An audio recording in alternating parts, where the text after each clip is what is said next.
రాడిసన్లో drugs కేసట. నేడు police విచారణకు క్రిష్ హాజరు కానున్న ప్రముఖ సినీ దర్శకుడు. మళ్ళీ టాలీవుడ్లో డ్రగ్స్ కలకలం. ఏపీకి చెందిన పారిశ్రామికవేత్త హస్తం. ఇప్పటి వరకు 4 అరెస్ట్. పరారీలో మరో 6 నిందితులు. వారిలో చరణ్, సందీప్, నీల్, నటి లిషి, శ్వేత. వారంతా ఎక్కడ దాక్కున్నారు? గాలిస్తున్న ప్రత్యేక బృందాలు. రాడిసన్లోని జంట గదులపైన ఫోకస్.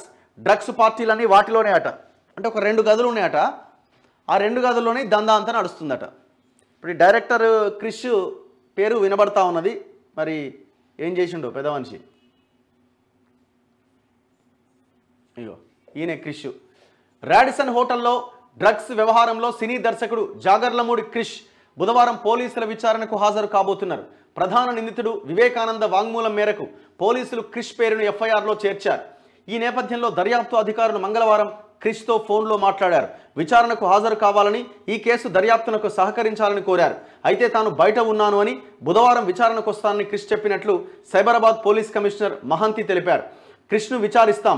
వైద్య పరీక్షలు నిర్వహించిన తరువాత తదుపరి చర్యలు ఉంటాయి.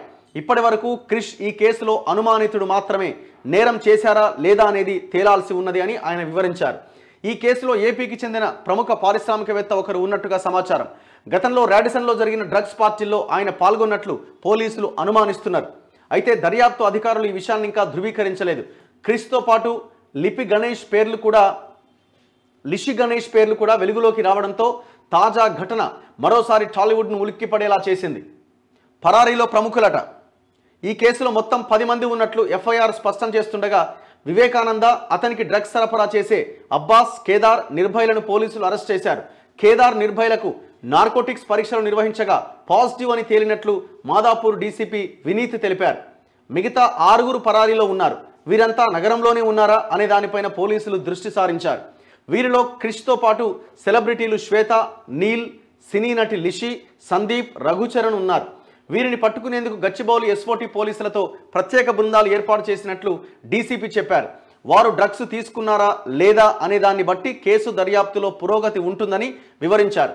అబ్బాస్ అనే డ్రగ్ పెడ్లర్ గతంలో మంజీరా గ్రూప్లో పనిచేశాడని, అప్పటి నుంచే వివేకానందకు అతనితో పరిచయం ఉందని పోలీసులు చెప్పారు. వివేకానందకు అతను 10 సార్లు డ్రగ్స్ను సరఫరా చేశాడని వెల్లడించారు. తన పేరు బయటకు రావడం పైన క్రిష్ స్పందించారు. తాను ఆ రోజు రాడిసన్ హోటల్కు వెళ్ళింది నిజమే అని, ఓ అరగంట ఉండి సాయంత్రం 6:45 బయటకు వచ్చానని వివరించారు. ఈ క్రమంలో వివేకానందతో కాసేపు మాట్లాడానన్నారు. పోలీసుల విచారణకు హాజరవుతానని చెప్పిండట. ఆ 2 గదులకు అదేంటి? గచ్చిబౌలిలోని రాడిసన్ యజమాని వివేకానంద ఆ హోటల్ 12వ అంతస్తులోని 1200, 1204 నెంబర్ ఉన్న ఆ గదులను సొంత పార్టీల కోసం కేటాయించినట్లు పోలీసులు భావిస్తున్నారు. బయట నుంచి చూస్తే ఇవి వేర్వేరు గదులుగా ఉంటాయి. లోపల మాత్రం 2 గదులకు మధ్య ద్వారం ఉంటుందట. ఈ గదుల్లోనే డ్రగ్స్ పార్టీలు జరిగేవని గుర్తించామన్నారు. గతంలో ఎప్పుడెప్పుడు పార్టీలు నిర్వహించారు, ఎవరెవరు ఎంత డ్రగ్స్ తీసుకున్నారు అనే కోణంపై మరో బృందం దృష్టి సారించింది. ఈ కోణంలో ఇప్పటికే పలు వివరాలు సేకరించిన పోలీసులు ఆధారాలు లభిస్తే మరిన్ని ఎఫ్ఐఆర్లను నమోదు చేసే అవకాశం ఉన్నట్టుగా తెలుస్తోందట. ఈ కథ పెద్దగానే ఉంది. ఇది తీగ లాగితే ఏడుకోబోతుంది. ఇది కనుక ఈ కేసు నిష్పక్షపాతంగా విచారణ జరిగితే ఏడుకోబోతుంది. దీంతోపాటు last time court clean chit ఏదైతే ఎవరికైతే 12 మంది ఈ సినిమా సెలబ్రిటీలకు ఇచ్చిందో ఆ లింకును కూడా తోడాల కేసును మళ్ళీ విచారించాల్సిన అవసరమైతే. ఇప్పుడు ఆడ కోర్టు క్లీన్ చిట్ ఇవ్వడానికి కారణం ఏంటంటే ఇక్కడ పోలీసుల విచారణలో ఆధారాలు ముందు పెట్టలే. దాన్ని రోజుకొక డైరెక్టర్ని, వాళ్ళని అందరినీ, హీరోలను ఇది విచారించి ఈ కేసులో ఏం లేదన్నట్టుగా పోలీసులే తేల్చినారు. ఆ సిట్ ఏమైందో, ఆ కథ ఏమైందో మొత్తం అంతా అమ్ముడుపోయింది. సో ఇప్పుడు ఆధారాలు లేకపోతే కోర్టు కూడా ఏం చెప్తుంది? బేస్డ్ ఆన్ ప్రూఫ్సే కదా. సో ఆ కేసును కూడా మళ్ళీ తీయాల్సిన అవసరం కనబడతా ఉన్నది.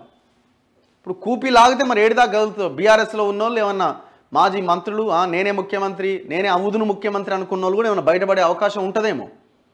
ఎందుకంటే గతంలో వైట్ ఛాలెంజ్ విసిరినప్పుడు ఇదంతా పారిపోయిన బ్యాచ్ కదా. 100% ఉంటుంది. మీరు డౌట్ పడాల్సిన అక్కరే లేదు.